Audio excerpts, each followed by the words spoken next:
மாமா எப்போதான் போவாலும் யோ மாமா யோ காது கேக்குதா எங்க எதா இல்ல அத்தை வீட்ல இல்லையா மாமா மொட்டை மாடிக்குலாம் வந்துக்கற அதுவா உன் அத்தா வீட்டுக்குள்ள இருக்கனால தான் நான் மொட்டை மாடிக்கு வந்துட்டேன். அட ஏன் மாமா வெயில் டைம்ல இப்படி மொட்டை மாடிக்குலாம் வந்து கஷ்டப்படுற நான் பண்றது மச்சான் வீட்டுக்குள்ள போனா கட்டினவ தொல்லை தாங்க முடியல.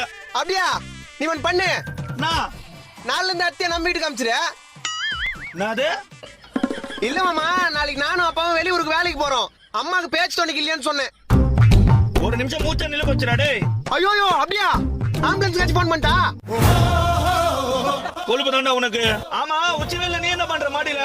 உச்சி வெயில்ல குச்சி ஐஸ் வேணும்னு அம்மா கிட்ட கேட்டேன். அம்மா காசு இல்லன்னு கால்ல இருக்கிற செருப்பை கட்டி காது மேல வச்சாங்க. அப்ப காஸ்டியூம் எடுத்துட்டு மாடிக்கு வந்தவன் தான். இதெல்லாம் ஆறுன துணி தான் என்ன பண்றது? கீழே அம்மாக்கு மனசார வரைக்கும் மேல காய் போட்டு போ துணியை. சாதாரண குச்சி ஆயிடுச்சுக்காடா. என்ன பண்றது? ஒரு தாய்க்கு பயந்து மொட்டை மாடிக்கு வந்து இப்படி துணியை காய